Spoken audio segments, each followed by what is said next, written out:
Bam. Live in the studio. We've got Trevor Drake here. Trevor, good morning. Good morning. How's it going? It's going good, man. Not too bad. Yeah. You've got a bunch of well, let's start with your introduction. I always, or not always, but recently I've been in like a really bad habit of I know the guest, so we just jump in and start talking, but it's not cool for people listening. So Trevor, who are you? What the hell do you enjoy doing in your free time, and what do you love about life? All right. Well, my name's Trevor Drake. I was actually born and raised in Stevens Point, Wisconsin. My free time, I like all sorts of physical activity. I like to compete in hockey throughout the town. I saw a picture of you in an apron and your hockey gear. Yeah. That was magical. Well, thank you. I take a lot of pride in. We have an adult hockey tournament that's strictly a children's fundraiser out at the Ice Hawks, right around the end of April every year. And I love to cook for it. You can catch me cooking the Philly cheesesteaks on Saturday. Great fish fry Friday, put on by Jim Haluska. Good choice. Yeah, it's a good thing. Every dollar you spend just goes straight back to the kids. So I recommend checking it out. But yeah, like to play hockey. Overall, though, I love hunting and fishing. Like to find myself outside in the woods. Day job's pretty cool. I like working with food, nutrition. That's a big part. And you're just finishing up your dietetics degree? No, I graduated 2018, 2 years ago now, with my degree in dietetics, and I'm finishing up my graduate degree in sustainable and resilient food systems. There it is. So, yeah. What do I love about life? Just I've been blessed with a lot of opportunities, and I think I live a pretty fun life. Find myself in the woods a lot, so you can't hate that. Not at all. Cooking's cool. Dealing with food's cool. Enjoy it, I guess. So, perfect. Did you grow up hunting then? No. Okay. No. I grew up playing sports, heavy into sports. My dad and me, we got out fishing once or twice, but he comes from a family of awesome athletes, and just hunting and fishing wasn't in his childhood, wasn't part of his life really. So it's kind of weird how I got into it. I was exposed to it, and I had some adult influencers that made sure, like, growing up I was exposed to it, but I sure as hell didn't like find a connection to it till I really came into my own, started growing up in college. I'd say I hunted my first time was grouse hunting at probably the age of 19. Fresh out of high school. That's a tough hunt to start up with. I loved it. I mean, like, now I'm captivated by white-tailed deer hunting, but like back then, who wants to sit in a cold stand, sit still? No. I've always liked nature. That's never been a problem. Hiking's always been, I've always loved the outdoors, and grouse hunting just seemed like the closest thing. I was always moving. I don't like to sit still, so I was always moving. Hunting with a dog. I really like new hunters. Anybody, it's really fun to watch a dog work and watch the interaction between the dog owner and that dog, or just eventually those dogs just get good with the whole group, and he's checking in with everybody, and it's really just something spectacular to see. So I was captivated by that, and trout fishing for a long time, and then probably when I was 21, I started hunting everything that I could, researching it like anything. I like it. When we think about hunting and the R3 movement, so what's recruitment, retention, and reactivation. For you as a new person coming into hunting, what were some of your biggest obstacles that you can think back on? Oh, man. If any. Maybe you didn't. I was pretty fortunate. My friends, group of guys that you kind of go to high school with, but then you part ways. It's just part of growing up. But we grew closer, and they were just big hunters, big fishermen. They taught me to trout fish, just anything I needed to know. They were doing it their whole lives, living out in the Custer area, and I was fortunate. They really brought me in, and it was pretty easy for me. The biggest barrier though would probably be like just, I guess it wasn't a barrier because I was exposed to it, but I wasn't exposed to it at the rate that I wish I would have been. But it's the exposure to like public opportunities of hunting that you have, and just overall awareness of how much hunting opportunity or fishing opportunity you have. Yeah. Because you get excited about it. I'm still excited about it. Always looking for more and more. And it's just public lands. They're a difficult resource. I feel to unlock. Is kind of what I'm looking for. Yep. Sure, the technology's out there. They make awesome apps that once you're connected and aware of it, you can really do some things. But yeah. Nice. And now you've kind of started giving back too. So, and we'll circle back to food, but I just want to talk about the workshops you've been a part of. So becoming an outdoors woman program for people not familiar with it. Well, I'll let Trevor. You've actually been a leader there. So yeah, becoming an outdoors woman, or the acronym BOW. Awesome program, and it is what it is. It's focused on providing women an opportunity to submerge themselves in things like hunting, fishing, outdoors things. Like one of my favorite classes to teach and be a part of an instructor is the Dutch oven cooking. It's fun, but that's a unique experience for everybody because there's no denying the fact that hunting's got its own traditional culture. Very much you're brought into it by tradition, and unless you're exposed to those traditions, you really don't find your way into it. So, or it's hard.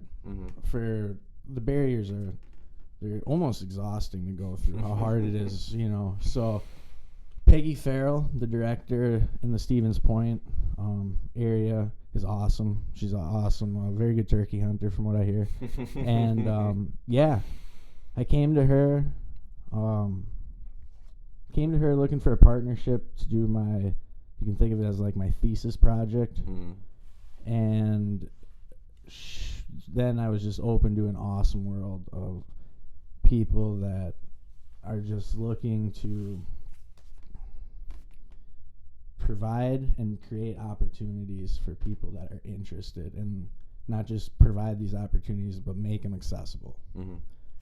And well, if you're looking for something to get into, I definitely recommend checking them out. If you're looking to have a safe environment that you don't have to worry about people wondering why you don't know this and stuff. But that's just part of any good mentoring program. So BOW is they've been running for a while, and I think if I do believe so, somebody from UWSP started it. They are a national organization. Yeah. So you can find workshops all over the place. Yeah, it's such a cool program. Yeah, it's awesome. They do Learn to Hunts. They got their winter one coming up in February. I believe it's the 18th. They got a weekend-long winter workshop. Tree Haven's awesome. The food there, and shout out to that kitchen crew up there. They really do a phenomenal job. Like, I'm telling you, you got prime rib dinners on Saturday. Oh man, I want to go to this one. Gone to the Dogs. Yeah, it's this weekend. Beyond becoming an outdoors woman, weekend of dog sledding, skijoring, cross country skiing. That sounds like a good time. Yeah, like they're creative. There's no short. They're not cutting anybody short of all these unique opportunities that come from nature, like sowing furs, and there's just all sorts of stuff. Land nav, chainsaw safety. Yeah. Like literally the whole ordeal. But I just think that's so important because obviously our environment around us is changing. You got big cities, people, moving from big cities and finding themselves in rural areas, and it's kind of like, well, what do I do here now? You know, what do I do here? For sure. And yeah, you're completely right on our environment changing, and we're removing access to these typically like outdoor, obviously not in central Wisconsin, they're not completely wilderness areas, but for all intents and purposes, wilderness areas, forest areas, we're spreading out further, further and further. We've got this urban sprawl, all this property that used to be available for people, you'd be able to access fairly easily, gets bought up, gets developed, so it pushes it further away. So people are less aware of it. It's harder to get to. There's a ton of barriers that exist, and we're creating from a lack of traditions being carried on, like modern convenience and just all these other distractions that life throws at us. But some of us hunters are okay with that. We're like, yeah, fewer people out in the woods. For yourself though, you're doing these becoming an outdoors woman programs. You're helping spread the word there. You've participated in a few mentored hunts, haven't you? Yeah. Yep. Why are you doing all this, man? Some guys would be like, we don't want more people out in the woods. What's going on there? Well, I think it's important to touch on our environment's changing, and people become exposed, but not everybody wants to keep doing it. Like it's 13 degrees out and you're hanging off the side of a tree, right? I'm not too I'm not too concerned that there's a lot of people doing that, because some There's people not. yeah, what are you doing today? I'm like, yeah, well, I'm sitting in the woods, about a couple hand warmers, got layers on, hanging in the tree, no wind protection. Like, I'm not worried about a lot of people wanting to do that. But what I am worried about is losing the value of what these resources actually are, and people becoming completely I shouldn't say completely, but them becoming detached from how valuable these green spaces are and how valuable the resources are within these green spaces, if you so wish to pursue them. Mm-hmm. In the reference of fish and wild animals. Obviously, green space is also like detaching yourself from computers and just going outside. Like, that's been proven many times is a health beneficial activity for anybody. So it's really, and it's such a complex and dynamic world. People find so many ways to become attached to it, whether it's, and with these wild game workshops, I really think that's food, like you eat 3 times a day. Mm-hmm. Food's not going anywhere, right? Like, nope. People have to think about their food choices every day, whether they choose to acknowledge it or not. That's on them, but either way, you're thinking about food. So the workshop we actually ran, which was awesome, I had quite a few people there that weren't hunters. They were surrounded by hunters and they didn't really have much interest to hunting. Yeah. But they really had a lot of interest in food, and there's a market. Like, people get excited about, you say wild game in a restaurant or something, venison, it's exotic. Yeah. It's exciting. Uh-huh. And I just think back to conversation, like, not everything has to be super fancy and stuff. Sometimes just exotic ingredients drive excitement. And for sure, that's kind of really what I'm trying to hone in on here. I like it. I was lucky enough to be able to attend your wild game workshop night. I dragged my feet on getting tickets, and then they sold out. And then I live a blessed life, because randomly, this is like the second or third event this has happened to me last year with, but someone messaged me. They're like, hey, I don't really know you, but I'm not able to attend this workshop. I think you would enjoy it. And I was like, hell yes. So I was able to go.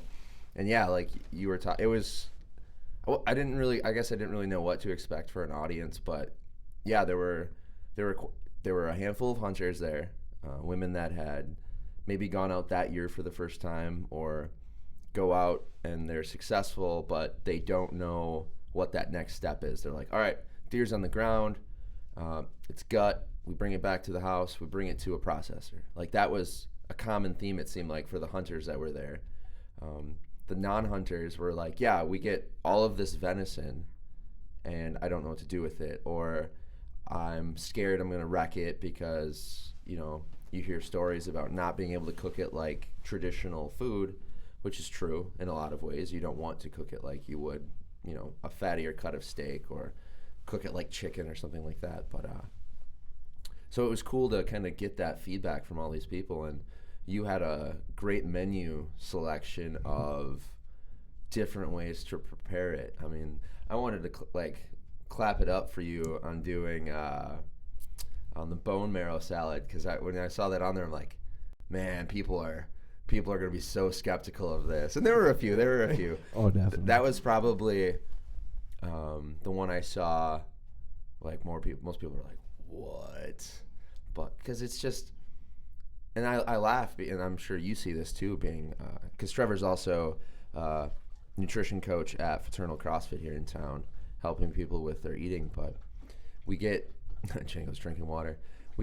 There's like all of these supplements, like the collagen supplements, the bone broth like powders and supplements and all these things, and it's like just eat the meat on the bone, cook the bones. Like that's what you're supplementing. If you just ate all of the animal instead of just your boneless, skinless cuts of everything that you see in every gym all over the world, like people are just like, oh, boneless, skinless chicken breast. You don't want to eat the skin. You don't want to eat anything off the bone.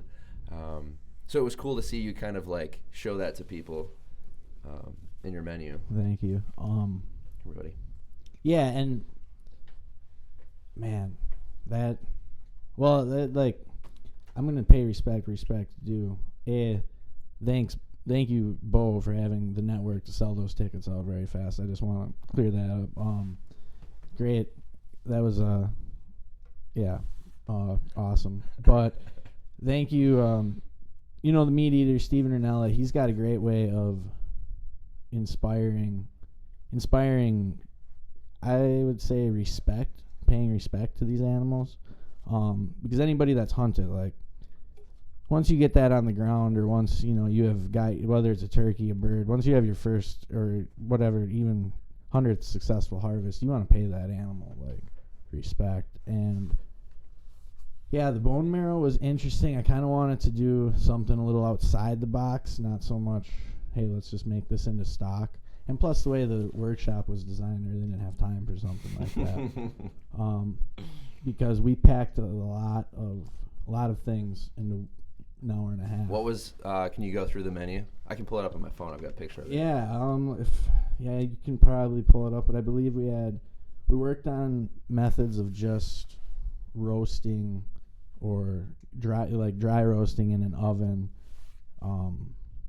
A chunk of meat, whether it be a back strap. We used a sirloin cut from a white-tailed deer. Then that had a balsamic reduction with it. Then we had chili, so participants got to use a meat grinder and for themselves, which is big, because I think part of the thing you were talking about earlier, it's like take the wild game to a butcher shop, and it's so that just adds one more barrier to reasons why people engage in hunting. Like, okay, I'm going to spend this money on gear, licensing, time, and now I'm going to spend another X amount of dollars on a butchering fee. And if you want the full circle effect, you really want to understand and be connected to this animal, you're going to have to do it yourself. And with that, I understand there's knowledge. So meat grinding's a big thing if you're trying to just process any type of food, and like burgers popular, and burgers something we all want in our freezer. So working a meat grinder, I felt was a much needed experience that they need to be exposed to. So we did that, and then just a classic stew, and then of course we had the bone marrow salad. And we used microgreens, or I think we used broccoli sprouts or something, with just a nice on top of main grains, Asiago thyme. Shout out main grain. Yeah, shout out main grain, made the workshop. Yeah, and that was the menu. People, like you saw though, we cooked that big sirloin, and a couple people We're like, yeah, we don't really eat anything medium rare or rare. We pulled this thing out of the oven, and we're like, yeah, that's going to be rare. That's going to be rare. And, yeah, they, for whatever reason, their tune changed, and they liked it a lot. Got a lot of good feedback about that. Well done, man. Yeah. No, thank you. I mean, it wasn't just me. It was, I picked, well, you volunteered some time there. You know, you helped out in some clutch moments. Happy to help out. My buddy Paul and Josh. Yep, shout out to those guys. Yeah, Paul Shabilsky and Josh Beck, and they really stepped up, and we talked about it, and I made them aware of what was going on and stuff. But anytime you pilot a program, you don't really know what's going on. You know, like for Paul to come in and people love that butchering demonstration. He is very well, just all around great in front of those people. And then Josh, for never being in a kitchen, really, I mean, not once working in a kitchen, he kind of just floored me with his ability to adapt. So, I mean, that's really what makes the program, and then Peggy's support. Yeah, I'm excited to see where that'll go, because a lot of people, like I said, a lot of people just want exposure, and if you can expose people to something, they'll find value in it. Mm-hmm. And full circle here now back to like public lands and stuff. If they see resources that they find valuable, you're going to advocate for it better, or at least pay better attention to the issues that surround it. And that's a big thing in today's environment. Oh, for sure. You can't lose these healthy spaces. I like to think of them as, you know, like gyms, communal green places, just even like your rec city basketball courts and stuff. You can't. They're kind of underutilized right now, and hopefully that trend changes. But we still have to value them if they're going to stay around. For sure. Before we start diving more into food, we'll close out hunting with what are some of your favorite moments from this hunting season? Oh. Both could be success or failure. You know, like favorite lesson learned, or maybe your biggest success, and then maybe let's cap it off with what you're going to work on this off season. Man, this hunting season, the one thing I like about hunting is it's like every time I step in the woods, I usually fail at something and I learn from it. So it's pretty great that way and engaging. I'd have to say my biggest success was I really wanted to, this class, I wanted to make sure I could provide the material, the ingredient of a white-tailed deer for low cost. So that was pretty awesome. I was fortunate enough to get one early in archery season. And then, man, the thing that I'm going to work on, there's so many things I'm going to work on. Man, so many things. I'd have to say it's sticking to my gut, my first plan. Like, I just keep thinking of how mad I'm at myself for the last hunt of the season, how I woke up and just changed every single idea that I had going to bed the night before. And I just had a miserable hunt. I didn't see anything. I didn't expect to see anything with how much noise I was making and stuff. But, yeah, I don't know. There's a lot of things. The list is huge that I want to work on. I can't. Plus, I was kind of, now that I'm like through the year, I had a great deer season. But that's literally all I did. I didn't duck hunt this year, which was crazy. Got out grouse hunting with you. Thank you very much for taking me there. But I don't know what it was. I picked a terrible spot. You'll have that. You know, like we learned a lot that day about grouse and about spots. And, you know, it was just one big learning period. And, I mean, I don't know what it is that has me captivated about just hanging off the side of the tree right now in the elements. But I'm sure come July here, I'm going to wish I had a different type of meat in the freezer. I'm already missing wood ducks. Oh, man. Wood duck is so good. It's best. We got one wood duck this year, mostly because I was like, we're just gonna puddle jump all of them. And for that to work, I need to be a better shot with a shotgun. So we only got one. Right. Yeah, man. They're missiles cruising around. But and him and I both hate sitting still. So I'd be like, all right, they're always here. We're gonna get out in the morning. And we never did. We would always get out and try to jump them. But they taste. Even Marissa was just like, this tastes really good. She was all like against it at first because she's like, doesn't like the way traditional duck has been cooked every time we have it. And that's fair because typically people like overcook it. Like they try to roast the whole thing. Yep. And I'm sure there are some people that can roast a whole duck and it turns out okay. But most people just like overcook it. Well, I breasted out this duck, and then the rest of it got slow cooked into soup and stock. But the breasts I cut out because I was like, I want this to be good. And I know if I cook them like steak, she's going to love them. Did you leave the skin on? Oh, yeah. So plucked. Perfect. Down's in a bag in my freezer right now. I want to use the down. Like I took most of the down off from goose or the ducks I shot this year. It's all in a bag.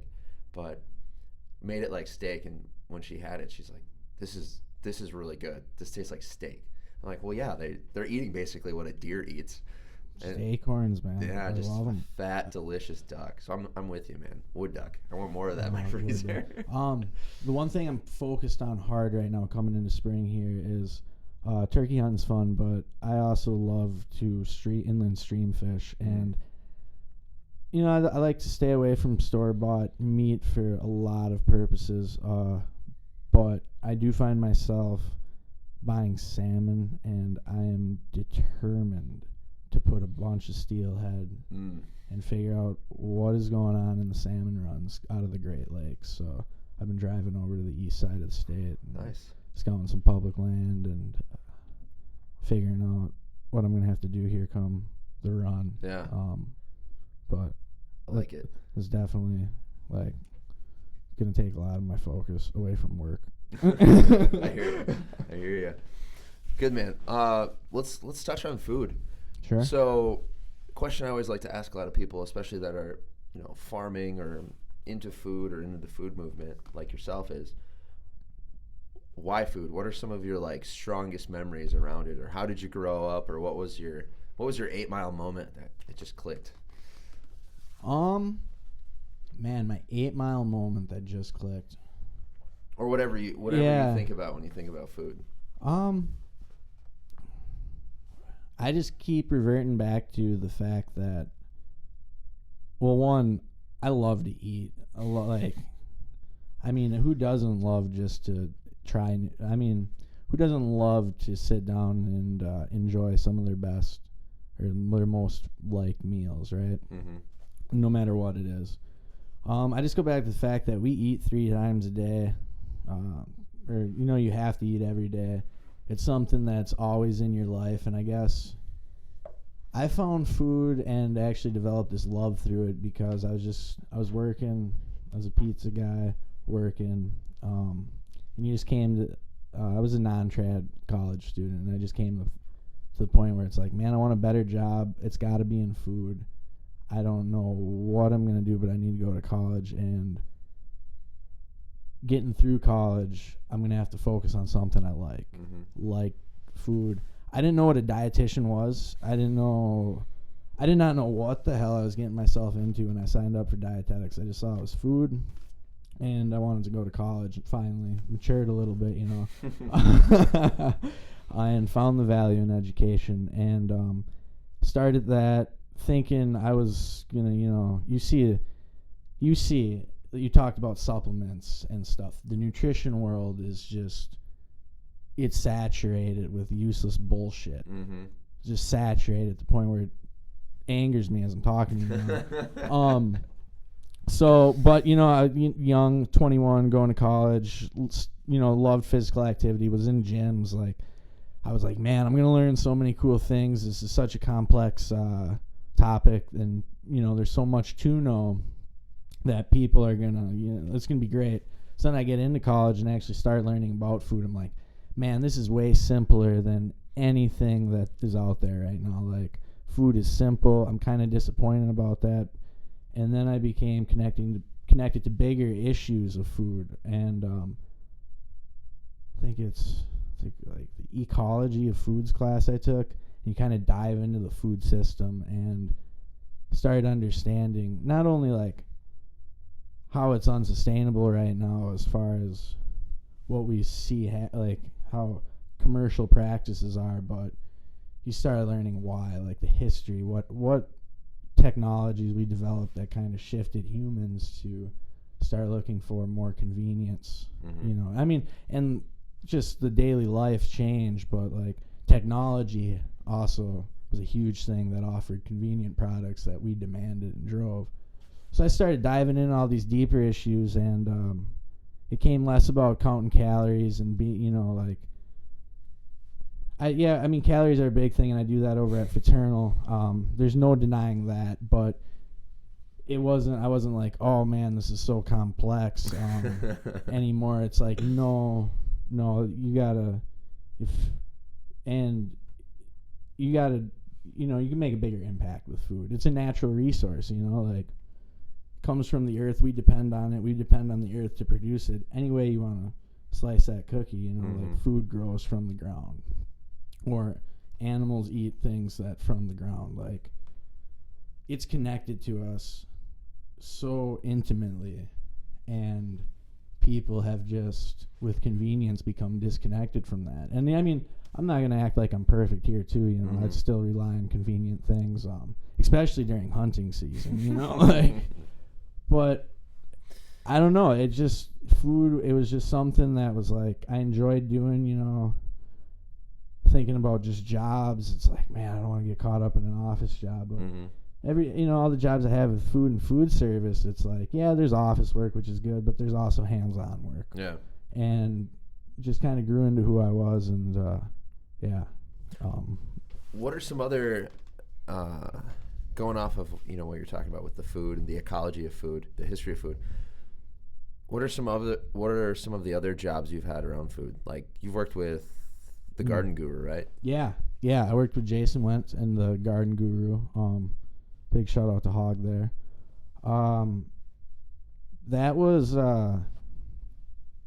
I was just getting done with college when I met Jason through a research project. Actually, we were working on rediverting food waste, and his line of work, he falls in the line of probably needing compost. So we had some questions. Me and my partner, we had some questions for him about compost, and I just think a lot of people's diet problems, people trying to lose weight, I just see this reoccurring theme of they're just so disconnected of where their food's coming from, and that's their biggest issue. Because, I mean, they teach you from kindergarten to first grade all the way through, like, vegetables, fruit, quality meat, grains, not soda and conveniently packaged sugars that taste great, right? And so I really like, back when I was working with Jason, I was like, man, and he sells gardens, yep. Garden Guru, right? And I just believe that if people procured their own food and put in that work, they'd have the respect for not only their food, but their food choices and their themselves. Mm-hmm. So I believed in that, and worked with Jason for a while there, and I just met so many awesome people through him. And I got submerged into our local food movement even deeper than I could have ever expected. And it was cool to meet people through there and just see that culture. And so there was Jason. And when I tell you, I love food in all facets. It's like one of my favorite jobs was fish fry, dropping fish down at Goose on Main Street on a Friday night. And it's part of me just like the hustle and bustle of a kitchen, I kind of need that to stimulate me. Yeah. So I would just work in Goose on Friday nights, and that was a blast. I appreciate your work. I love Goose Fish Fry. Shout out Goose Fish Fry. Yeah, right. Rob's probably still down there. So that was fun. Worked as a manager over at Polito's. I was a bartender, and I was a busboy. over at the Amber Grill. That was actually my first job in food service, and kind of got me like, all right, I like the opportunity that's within this realm of the world. Starting as a busboy and bartender, and actually that was the first place I had bone marrow. They brought in a pretty awesome chef, Chef Albert, and he really inspired like me moving from, it was fun being a bartender and, just that lifestyle, like, like cash and stuff. Just that lifestyle is fun and all, but he showed me bone marrow and just tons of other things I can't even remember, but he definitely started like giving me that idea of you should take pride in your food. You should, you should celebrate it more than you should just eat it and go through the motions. And then that message right there just kept becoming more reinforced the more and more I went into food. Other than that, no, I do a lot of volunteer stuff. I love cooking the Philly cheesesteak at the Mosey Lepin. So, what's the name of that event again? I'm gonna make sure I get that in the show notes. The Mosey Lepin hockey tournament. Yeah. Mosey. Yep. Mosy. EY. And then Lepin is Leppen. Yeah. Make sure that's in the show notes. People can look that up. Like I said, if you're just looking for an entertaining weekend, and you'd be surprised how many people come back, and if you're unfamiliar with it, you might run into some old friends if you're based from around Stevens Point, if your roots are, or like any of this region. I'm pretty sure that wraps up. I worked for the YMCA running their summer camp. I could never be a pediatric dietitian, but I would love to be like a food service director for like a school. Yeah. Because I think if we're gonna start making big changes in the world, as far as we're in an obesity epidemic right now, like, so just as a profession, dietitians, personal trainers, it's like we must be failing, we're not efficient enough. Yeah.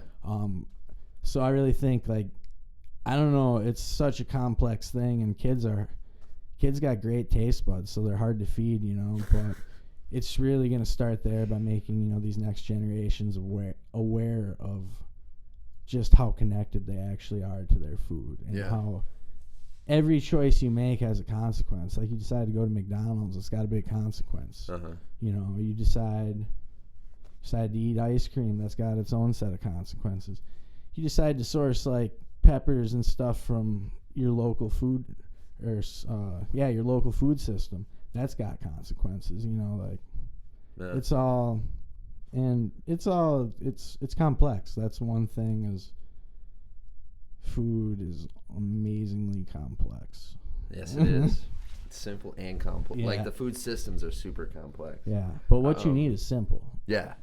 What I'm curious about is, and I've talked to a few dietitians. Got some friends that have been on the show that are dietitians, and just the kind of what I've seen from the outside, or even in the sports medicine world.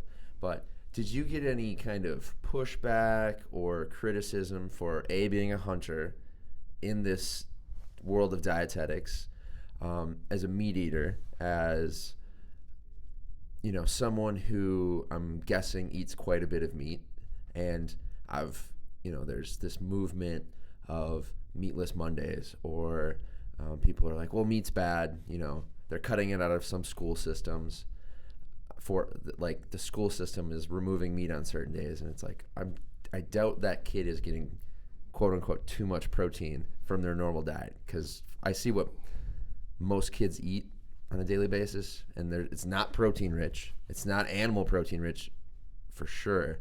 And these are like, upper middle class kids that I typically work with, is middle to upper middle class, and they're not eating a ton of protein by any stretch of the imagination. But I was just curious if you had, and I'm assuming the hunting and the local food movement is why you chose to push further into the sustainable food systems program. But did you receive any of that kind of feedback, or what did that look like? I don't I can't really say that I got like kickback from it. It was definitely unique and different. I can't imagine there's many people that hunt in the dietetics program. No, and I mean, if you think about what dietitians actually do is they practice medical nutrition therapy. And medical nutrition therapy is it's very precise. It's like everything. It's all that nerdiness that you expect food nutrition to be, and it needs to be. They're dealing with a lot of factors, but it was different. Yes. Was it a bad thing? No.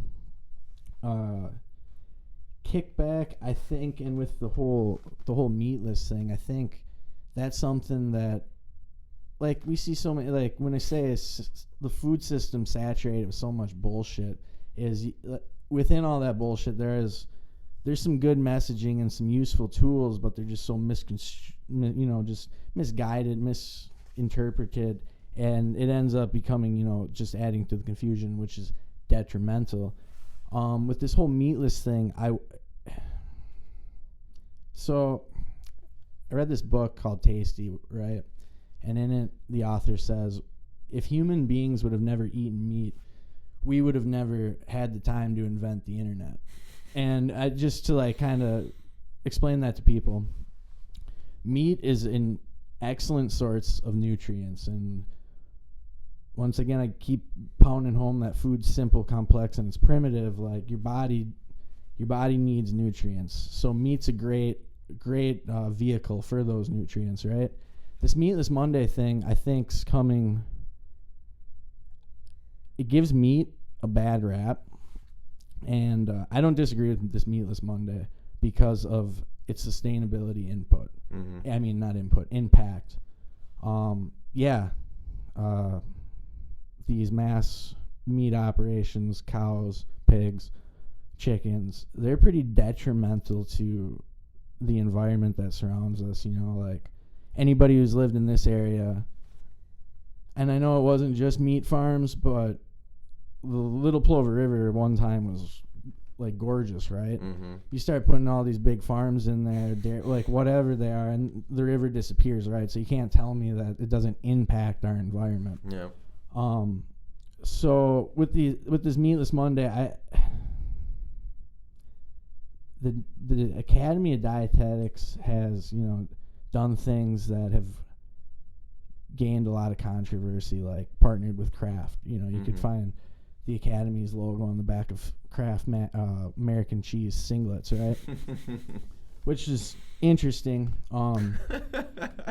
And it's just a message that I think needs to be reformed. Like, you're not doing this because meat's saturated with bad fats and all this, and it's driven more from the I'd like to think it's driven more for the sustainability issue, and just like the younger generations here getting on board with the fact that we got to protect our planet, right? And the fact that food and where we source food from is a very impactful system.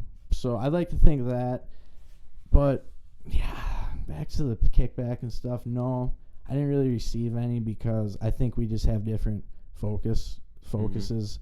My classmates I was privileged to meet some incredibly intelligent individuals that are going on to do great things in the medical field of dietetics, but I never wanted to attain that degree and pursued being a dietitian to practice that medical nutrition therapy. It's just the fact, in a world that's driven so much around status and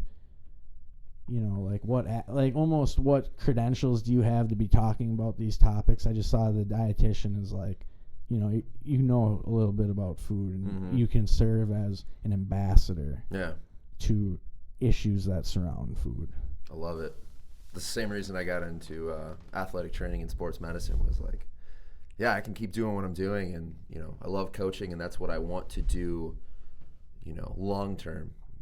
Either coaching or movement, working with people on activity, physical movement, getting outside, that kind of thing. I do not want to be in the traditional sports medicine setting, like a clinic, a school, or a college.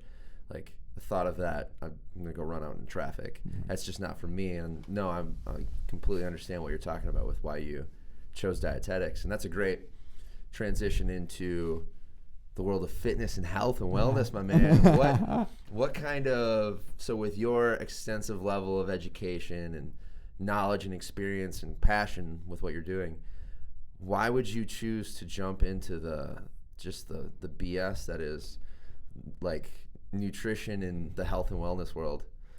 Are you battling the bullshit? Every day. Every single day. And yeah, I mean, like, you got to check yourself too and make sure you still believe what you started, you still believe in what you believe in.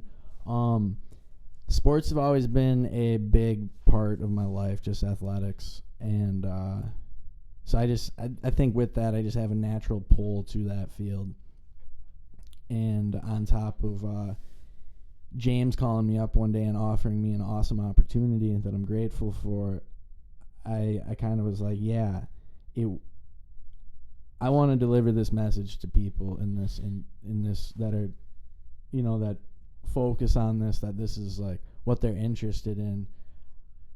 I just think that if we're going to begin correcting things and making sustainable changes, because the thing about diving into the nutrition realm surrounding like CrossFit or just, sports medicine in general, it's so complex for people, and it's so easy for people to get caught up in, like we said, the useless bullshit of all these unneeded supplements and stuff like that eventually we're going to have to start, preaching different messages. And I just think that the resources that were presented to me, I had all the freedom in the world to project that message, which is something I can get behind. And I just think, the commercial, or I shouldn't say commercial, but corporate America here, it's just a different work field with its own sorts, or its own, I don't know what I'm trying to say here, like miners, like its own sort of unhealthy work environment. Mm-hmm. And I think, gyms and a gym membership and like being part of a company that will allow you to focus on or provide you resources to focus on your physical activity is definitely the modern, like that's not going anywhere. We're only going to need more of those facilities or more of those opportunities for people. So yeah, it was just, I don't know, it was just a really good opportunity that I had to help people. Mm-hmm. Like obviously you want to help people. Yeah, I think everyone's got the sense of that from the podcast, is you love helping people, man. If it comes to food or hunting, you love helping people. And I don't know if this is something you want to answer, but what are some of the, especially like once again from your dietetics background, what are some of the things that you see maybe are the biggest confusing factors for people that you see in like the health, wellness, fitness circle? If I could just tell people and everybody in the world that carbohydrates are needed, like unless you have some,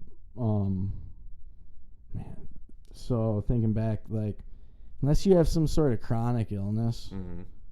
that requires you to watch, your overall inflammation throughout your body, like why the hell you're not eating carbs is beyond me, because your brain doesn't work without them. Mm-hmm. So that's a huge confusion, and that's a frustrating one, like because I don't think people realize that all the vegetables that you look at are carbohydrates, minus an avocado, like mm-hmm.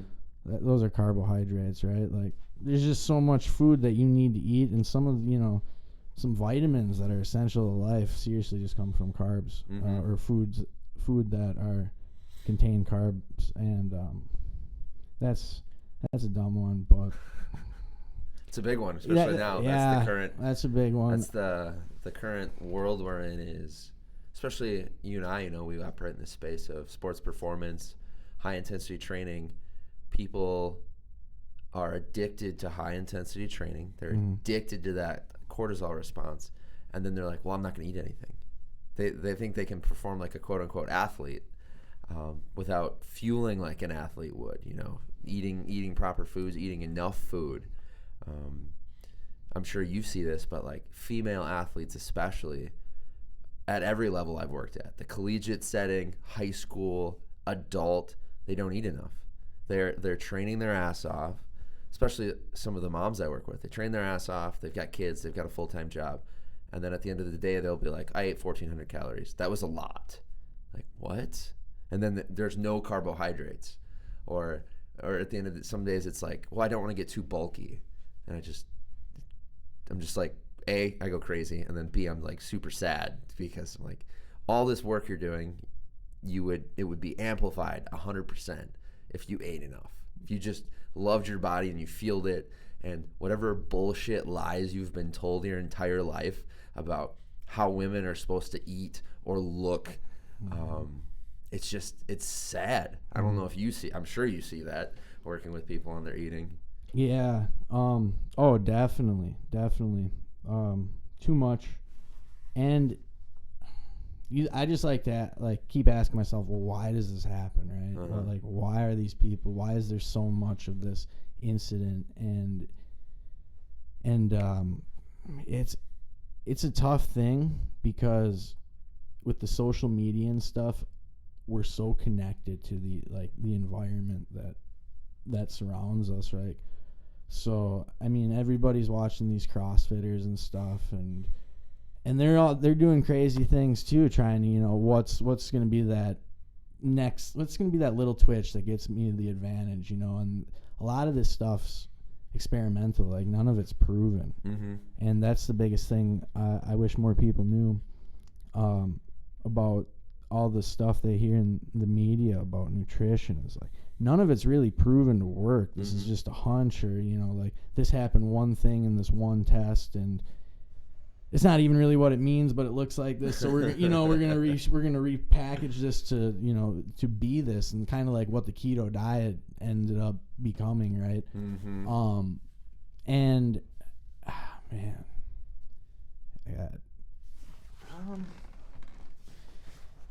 the one thing I wish more people would stop or knew, and just started just educating themselves more on why they make the choices they make, and becoming more consciously aware of why they're making these decisions. That was a big conversation. Ooh, I like that. That's a big conversation I just had, and it's like, well, why do I just choose to throw in that pizza with, after a long day of work? I don't really why do I do that? Well, it's simple.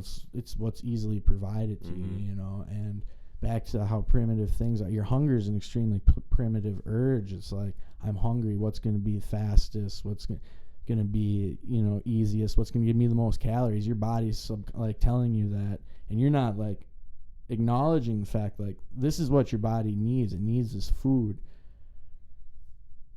And oh man, I lost my train of thought there for a second. I like what you're talking about, because like you said, the why behind the food choices you're making, or how you're fueling yourself. Because in that instance, yes, there's a ton of us that, we're like, we'll just go at the easy route. We're going to have a pizza. We're going to have this instead, even though, maybe you ate like crap during the day, vending machines, or you pick something up from Quick Trip, blah, blah, blah, blah. But I think it'd be great too with what you're saying is if people who chronically underfeed themselves. We operate in this fitness space where very active people, but they're chronically underfed. There's some, there's obviously people we both work with that are chronically overeating, just calories in general, but there's a good chunk of the population who people think, because they're thin, because they quote unquote look fit or do the fit things, work out 7 hours a week, don't sleep. They're always, they think they're fit and healthy. Whereas I see that person, if I see thinness, I'm not thinking fitness. If I see someone who works out every day, I'm not thinking, they're healthy. And I have this conversation with new people at the gym, or people who are constantly comparing themselves to someone. They're like, wish I looked like that person, or I get so frustrated. I've been working out, blah, blah, blah, blah, blah, and I don't look like, I don't look as thin as that person. It's like, that person's fighting their own battle. Like, just because maybe they fit the mold of what the media says is health or fit, they're not. Like, I could walk over to that athlete, and I've had this conversation. Like, have you had your period? And this is a conversation I've had to have with high school, college, and adult athletes, because they're not well, their performance is suffering, and that's one of the first great indicators if a female's eating enough. Are you having your period? No. That's a red flag from a health, from a fitness, from a performance standpoint, that you're not eating enough. And so it's having this conversation with both sides of the spectrum, people who are chronically overeating. Like, why are you coming back to your point of why are you making this decision? But also the people we work with that are chronically undereating. Like, why? Why do you think you're eating too much? Because you're obviously not. Why do you think food is bad? Why do you, asking themselves these questions? Because you and I can hit them over the head all day with the research behind food, the research behind hormones, behind performance, behind recovery. But it's not going to, most of us get defensive in that conversation. If someone's coming at us saying, hey, what you're doing is probably wrong, these are the reasons why, most likely going to get defensive.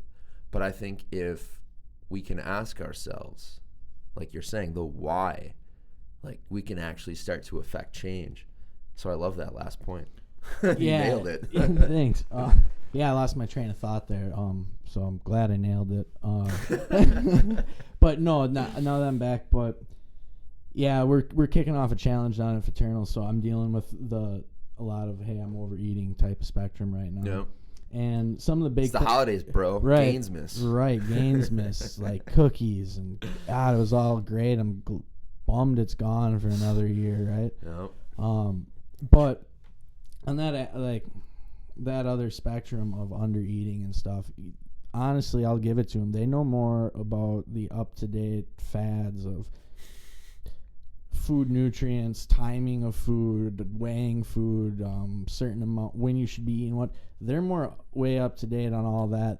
Like those type of individuals that become fixated around, fitting this image that, it's not like it should be nobody's goal to have 8% body fat, right? Especially a female. Mm-hmm. Especially a female that wants to have kids. That shouldn't be your goal. Yep. You should be walking around at a healthy weight, and if your genetics just dictate you look different at that healthy weight, then like a professional CrossFitter, then I'm like, everybody's just got to start accepting themselves a little bit more, which is a totally different topic. And I'm not the expert on that whatsoever, but you got to acknowledge it. And those people that undereat, and it's quite it's an unfortunate thing, but once again, it just ties back around to why do they think, like you said, why do they think they need to not eat at all? Mm-hmm.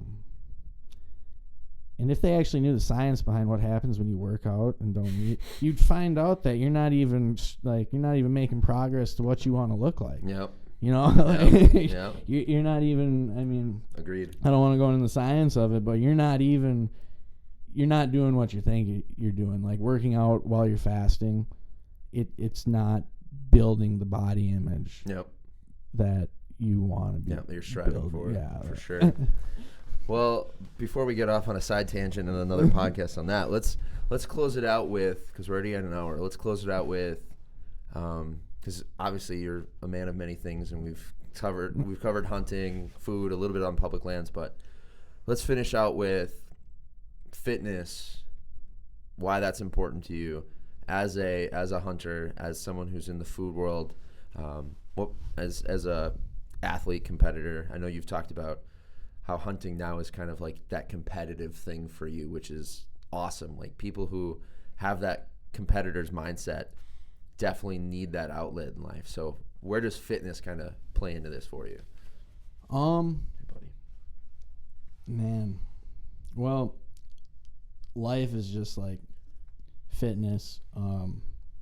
Not to sound some sort of way, but But in all reality, like, you're only going to be able to go as far as your body's going to take you.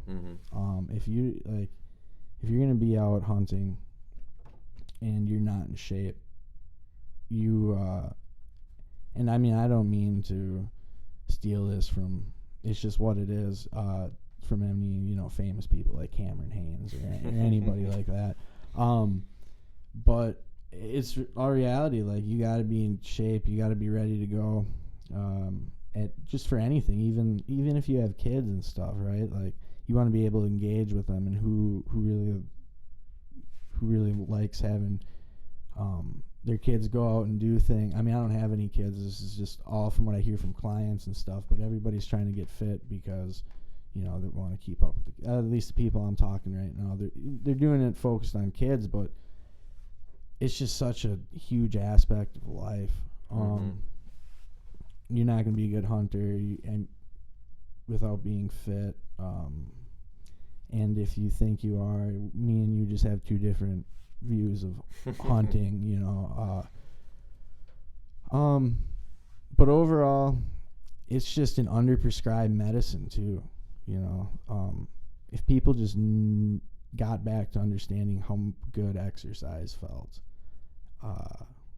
maybe they wouldn't look for those supplements. Maybe they wouldn't look for those quick fixes.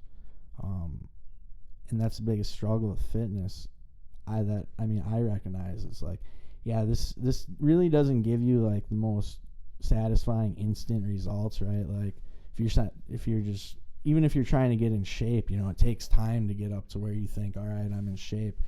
And that can be discouraging, but it's also great to like just know that it comes in small steps. And back to your why fitness is important to me, I just think it's really helped me out through my entire life. Just, kind of a good, we all do things that we enjoy that help us make what we feel is the right decision for us, and fitness is just such a great outlet. It's funny, because more and more I grow here, the less and less competitive I am for like sports. But yeah, you're right, I do find myself like overly competitive at hunting. I love it, man. I got that sense when we were talking about hunting. I'm like, this is this guy's, like, this is his. And that's the beauty of hunting is there's just so many platforms out there where they're like, this is, if you're a hunter, male or female, this is how you have to feel about it. And it's just, for me, it's always been more than that. Like, I love talking to people with different whys, different driving forces behind it. Yeah, we can all, like, the people I enjoy talking to, we can agree on respecting the animal, public land, clean water, clean air. Like, we can all agree on that, but then understanding kind of like what drives you to get up really fucking early, to get out and freeze your ass off in a tree stand. Like, everyone's why for that is different, and I love it. Like, I love hearing that. So for you, man, it's a good outlet to have. Thank you. Yeah. Thank you. It definitely, that competitiveness definitely, couldn't agree more. Just drives you to do crazy things. Yeah. Like sit out in the rain and dangerously cold temperatures. But, I also, like, on the flip side of it, it's something cool about being outside during those times that are also engaging. And agreed.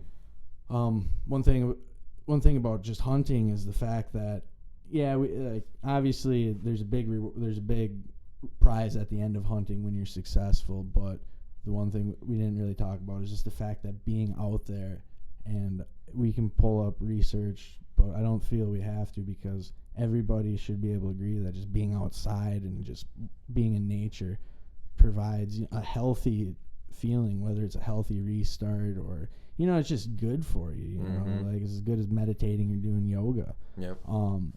And when you're talking about people getting defensive, it's like, people get defensive about their food when you're talking to them, because once again, it's intimate, right? Like, I don't like you telling me like how to live my life. Yeah. That's kind of what happens when you try, attacking somebody's food. So I think one thing that's cool about hunting is it's just like gets people on the right step of the right direction of food choices. It's kind of like a sport. Hey, come and play, try out this sport. Mm-hmm. And at the same time, you're making great progress and, the right, I want to say the Optimal. the optimal practice that we should just have as a human to preserve this. I don't mean to sound far out there, but if you don't acknowledge the fact that you're part of this earth, you're a little disconnected. Yeah. Like, Truth. I love it. So let's finish with we'll cap it off with favorite CrossFit workout or exercise to do in the gym, least favorite, and then we'll touch on concluding thought, like what you want people to leave with, and then where people can reach you. All right. Favorite CrossFit or just favorite workout in the gym. I love deadlifts and I love box jumping. Booty gains. Yeah. Hell yeah. Love it. Love jumping. I don't know what it is. Then the least favorite, man, I think thrusters. Oh, they're overrated.